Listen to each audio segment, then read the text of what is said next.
Le problème particulier que j'ai avec l'immobilier, c'est que ce n'est que ça qu'on a appris. Par contre, il y a d'autres investissements qu'on peut faire avec très très peu de moyens et avoir à terme, pendant les mêmes années que vous faites dans l'immobilier là, 3 fois, 4 fois plus que ce que vous avez. C'est pour ça que j'ai un problème avec l'immobilier. Parce que le cash flow de l'immobilier ne peut pas te donner des rentabilités qui sont au-delà de 8%, 10%, je serais même très content, 15% disons. Quand moi je vois un jeune qui commence à travailler et qui me dit, bon, moi je vais aller prendre un prêt là pour aller acheter mon appartement, je comprends pas. Je ne comprends pas comment est-ce que tu veux partir prendre un prêt alors que tu as de quoi te constituer le capital pour avoir la même maison que tu vas acheter.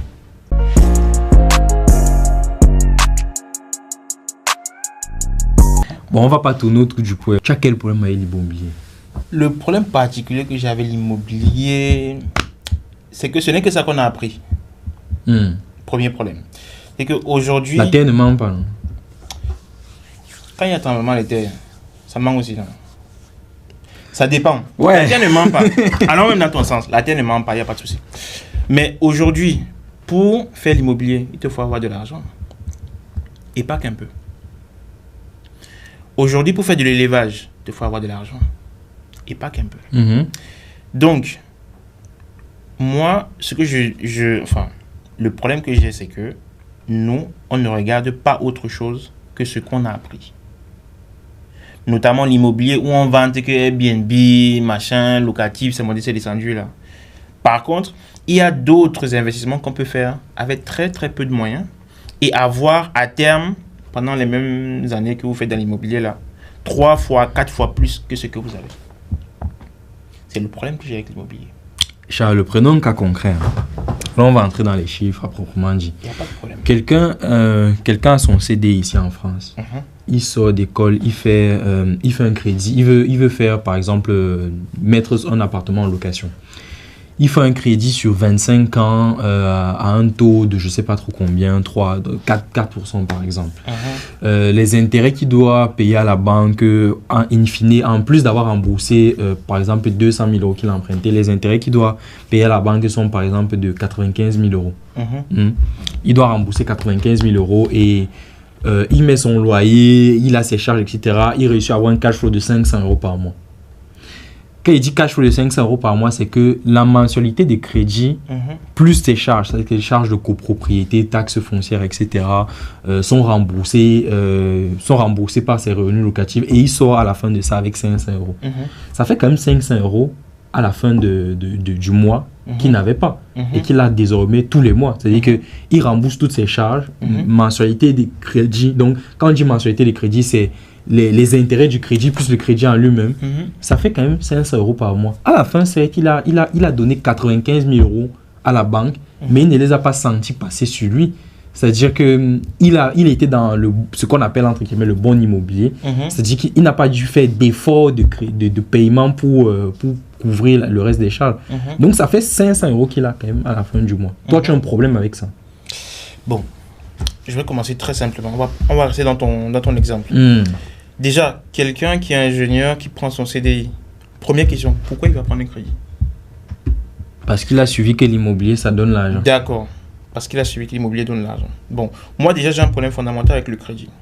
Bon, encore que lui, il a pris un bon crédit, puisqu'il a quand même 500 Oui, mais euros je suis dans le cas du bon crédit. Parce que si on parle encore des mauvais crédits et tout ça. Maintenant, moi, enfin, on prend une autre personne lambda qui est sortie à la même période que lui, qui épargne ne serait-ce que 20% de ce qu'il gagne.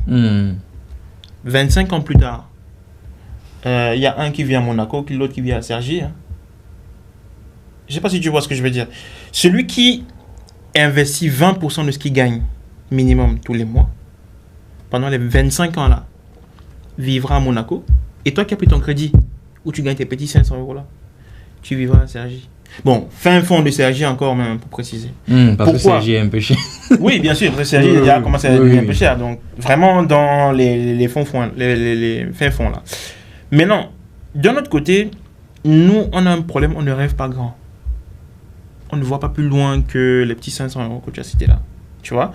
C'est pour ça que j'ai un problème avec l'immobilier. Parce que le cash flow de l'immobilier ne peut pas te donner des rentabilités qui sont au-delà de 8%, 10%, bon, je serais même très content, 15%, disons.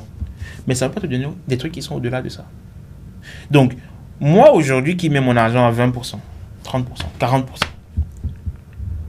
Donc, et je ne fais pas d'efforts, c'est-à-dire que je ne vais pas aller me taper les charges de ceci. Je prends ne serait-ce que les dividendes que je reçois à la BRVM, par exemple, qui sont des revenus passifs, c'est imposé. Mais la plus-value que j'ai fait sur le marché boursier n'est pas imposable. On est d'accord? Donc, toi, tu vas te taper et les charges, et les impôts, et tout ce qui va avec. Tu vas gérer tout ça dans tout ce que tu reçois. Mais moi, avec l'argent que je place, les 20% que je place, je me retrouve à Monaco après 25 ans. Donc, tu vois que le fait déjà qu'il sorte et qu'il ait son CDI, comme je t'ai dit au départ, le CDI, c'est juste un truc que le système a créé pour que vous veniez commencer à emprunter. C'est tout. Parce que si vous n'empruntez pas, on ne peut pas faire tourner la machine. Donc, on veut que vous empruntez. Donc, le fait qu'il emprunte le conditionne déjà. Donc, ça veut dire qu'avec ce qu'il gagne, il n'est pas capable de faire fructifier ça. Il a besoin d'emprunter. Ça, j'ai un problème avec ça. Donc, maintenant, c'est l'immobilier qui le conditionne de cette façon.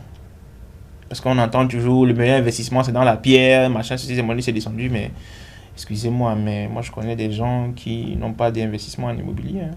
C'est uniquement sur les marchés financiers. Et ils vivent très bien. Moi qui n'étais pas, je ne veux pas acheter. Parce que ça ne me sert à rien.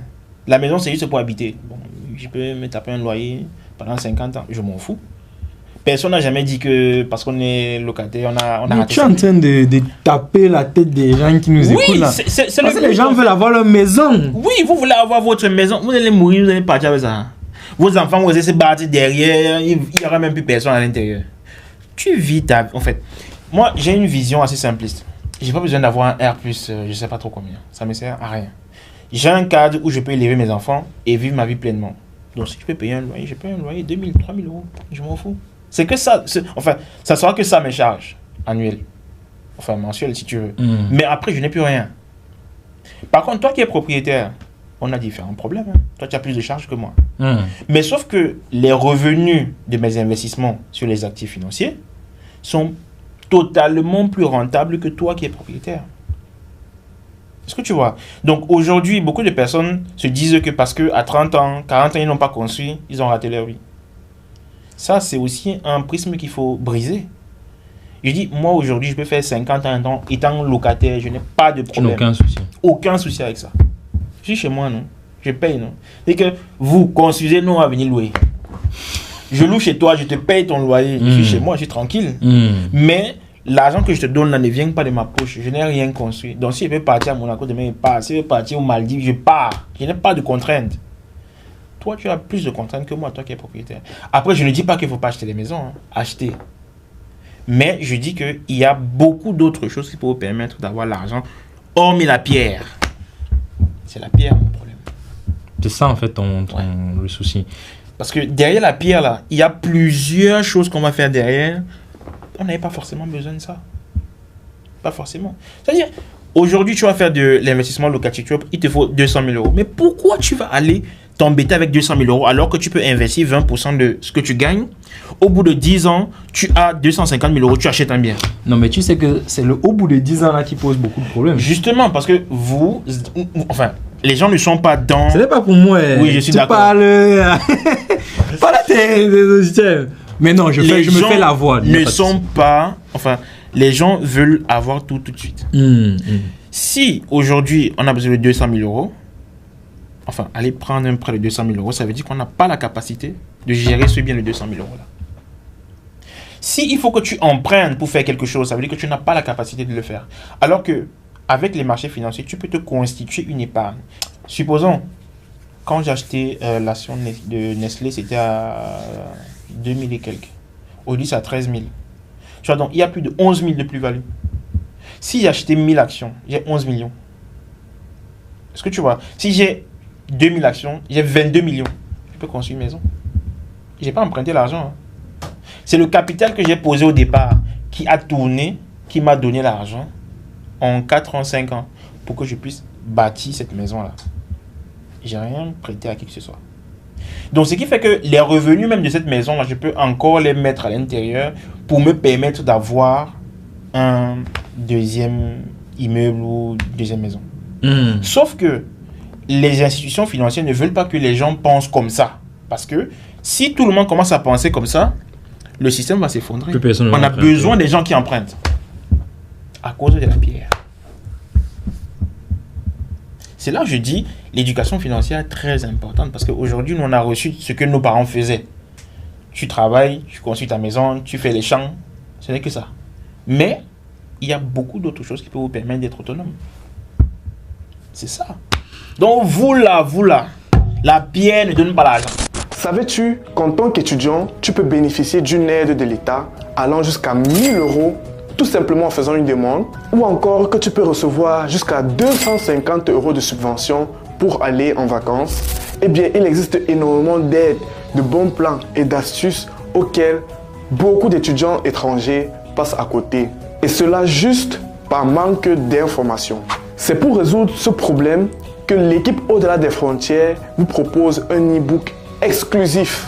50 aides, bons plans et astuces pour les étudiants étrangers en France. Dans ce guide, nous avons fait un travail de recherche pour récolter jusqu'à 50 ressources incontournables qui pourront t'aider dans différents aspects de ta vie étudiante. Que ce soit les logements, les bourses académiques, l'alimentation, les transports, des aides financières et bien plus encore. C'est le guide ultime que moi personnellement j'aurais aimé avoir dès mon arrivée en France. Et tu as la chance de l'avoir à ta disposition. Tu peux le télécharger facilement et rapidement en cliquant juste sur le lien dans la description. Et surtout, fais-en bon usage. Mais quand tu dis... parce que si on reprend le même cas des 500 € là, en fait, tout ce que tu es en train de nous dire en gros, c'est que avec tout l'argent, si on parle à ISO, somme investie, donc si par exemple pour avoir cet appartement, il a mis par exemple, je sais pas moi, 15 000 € d'apport et qu'il a 500 € de cash flow par mois. Toi, tu es en train de nous dire, avec les mêmes 15 000 € d'apport là, s'il avait mis ça en bourse et qu'il avait fait des placements intelligents, il aurait pu avoir les mêmes 15 000 €. Les mêmes 15 000 €, mais toi, tu garantis c'est un laps de temps. On prend un cas simple. Janvier 2025. Oui. Il achète une action. D'accord? Il achète par exemple 5 000 € d'actions avec son apport de 15 000. Entre janvier 2024 et 25 et mai 2025, il devait avoir 7 500 € de plus-value. Son capital de 5 000 € est toujours là. C'est toujours là. La plus-value qu'il a fait en 6 mois est de 7 500 €. Il peut prendre ça. Ça fait 17 500 € qu'il a. Il prend maintenant même ces 7 500 € qu'il a eu là. Il remet ça encore sur une action en août là. Ce qui fait qu'aujourd'hui, en octobre, il devait avoir autour de 3 480 € de plus-value. Je ne sais pas si tu vois. Donc, à moins d'une année, il a déposé 5 000 €. Il s'est fait près de 13 000 € de plus-value. La pierre donne ça. Non, dites-moi, est-ce que la pierre donne ça? Donc, tu vois que si, là, il prend seulement la plus-value, il décide de sortir ses 5 000 €, il gagne ses 15 000 €. Juste les plus-values qu'il a eu, la 13 000 € là, il peut encore le placer différemment sur des actions qui vont lui permettre d'avoir les mêmes 13 000 € au courant de l'année 2026 qui commence. S'il commence même en octobre, il avait les mêmes 13 000 €. En décembre 2025, là, il aura au moins 4 000 €. C'est mieux que 500 € tous les mois. Ouais, sur des placements intelligents. C'est mieux que 500 € tous les mois. On est moins d'accord là. On est au moins d'accord. Donc, tu vois qu'avec 5 000 € qu'il a placé intelligemment, il a pu se faire entre janvier 2025 et décembre 2025 pratiquement 17 000 €. Et ça, il peut le faire chaque année pour avoir au moins 10 000 €. Bon, pourquoi alors moi je vais m'embêter, aller prêter de l'argent alors que je peux multiplier mon argent de cette façon? Tu me diras, oui, il y a les risques, il y a ci, il y a ça. Mais je continue à te dire qu'on a des actions qui te garantissent une certaine croissance chaque 3 mois, chaque 6 mois, chaque 1 an. Avec une rentabilité qui est supérieure à ce qu'il peut avoir, à ce qui se fait aujourd'hui avec l'immobilier. Pourquoi je vais aller dans l'immobilier? Pourquoi? Faire quoi? Chercher quoi? Dis que moi aussi j'ai la maison. Non, pourquoi je suis locataire? Venez enlever mon argent. C'est simple. C'est pour ça que je dis aujourd'hui, quand moi je vois un jeune qui commence à travailler et qui me dit, bon, moi je vais aller prendre un peu un prêt là pour l'acheter mon appartement, je comprends pas. Je ne comprends pas comment est-ce que tu veux partir prendre un prêt alors que tu as de quoi te constituer le capital pour avoir la même maison que tu vas l'acheter. C'est pour ça que je te dis, j'ai une amie qui est gestionnaire de patrimoine. Elle est toujours dans les problèmes. Parce qu'elle encourage ses clients à acheter la pierre. Et moi, je ne suis pas d'accord avec ça. Parce que tu vas acheter la pierre, oui, on va dire c'est sécurisé, c'est machin, c'est ceci, c'est cela, mais si demain, il y a un tremblement de terre, on va dire, ok, demain, si la boue se crache. Mais tu penses réellement que les gens vont arrêter de naître dans le monde ici? Non. Est-ce que tu penses que les gens vont arrêter de manger? Est-ce que tu penses que les gens vont arrêter de demander l'électricité, l'eau, et ainsi de suite? Donc, plus il y aura les besoins, plus les entreprises vont tourner. Et je suis sûr que là où tu vas même partir, parce qu'ils font souvent leur simulation en mode, non, dans 25 ans, ton bien va prendre de la valeur, et ainsi de suite. Mais pour que ton bien prenne de la valeur, il faudrait que autour de ton bien, qu'il y ait des travaux. Oui, que la ville se dynamise. Donc, si la ville ne se dynamise pas. Si, bon, là, il n'y a pas de budget. La France est bloquée là dans tout.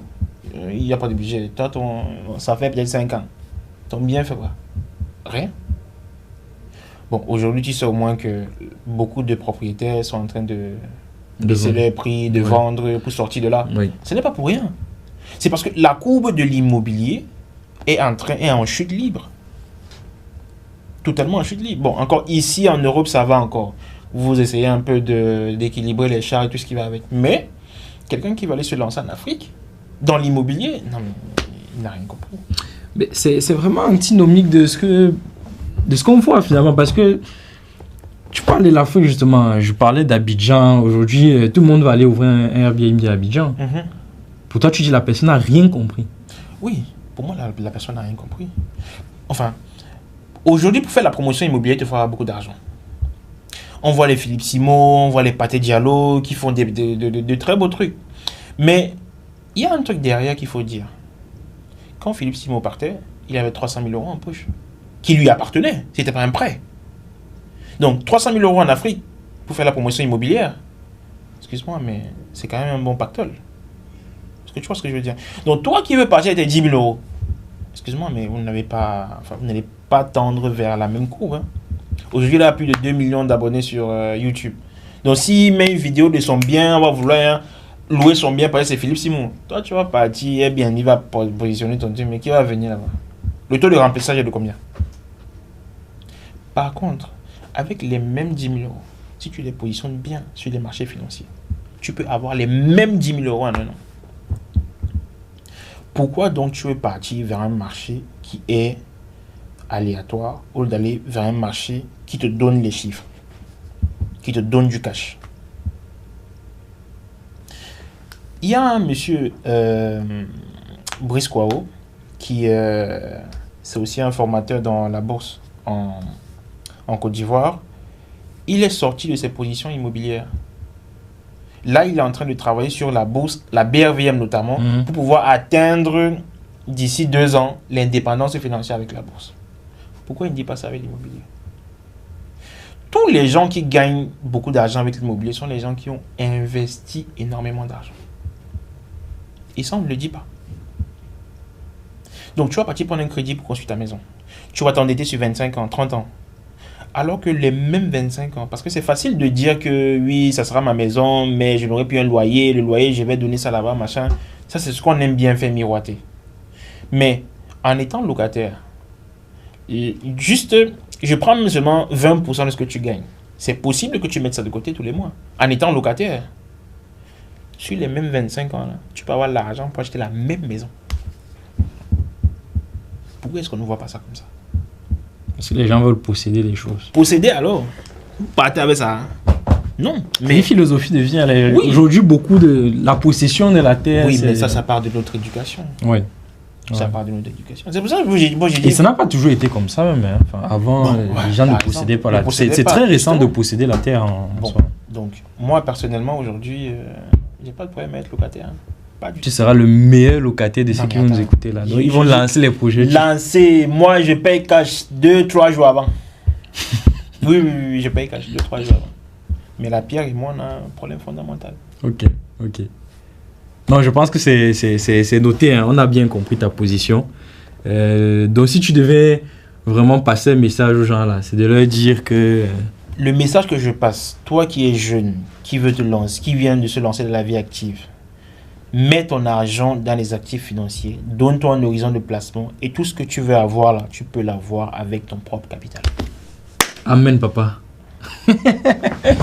Ah, Charles, merci beaucoup. Merci beaucoup. Là, franchement, je sais pas quoi dire. C'est une belle masterclass que tu as donnée là à nos auditeurs. Franchement, si les gens avaient l'habitude peut-être d'écouter les podcasts, ils font la vaisselle, ils tournent à gauche, à droite, les gens vont être assis en train d'écouter religieusement parce que la messe a été dite. C'est ça. Voilà, on était sur Au-delà des frontières. Merci beaucoup de nous avoir suivis et à très bientôt pour un prochain épisode. Bye.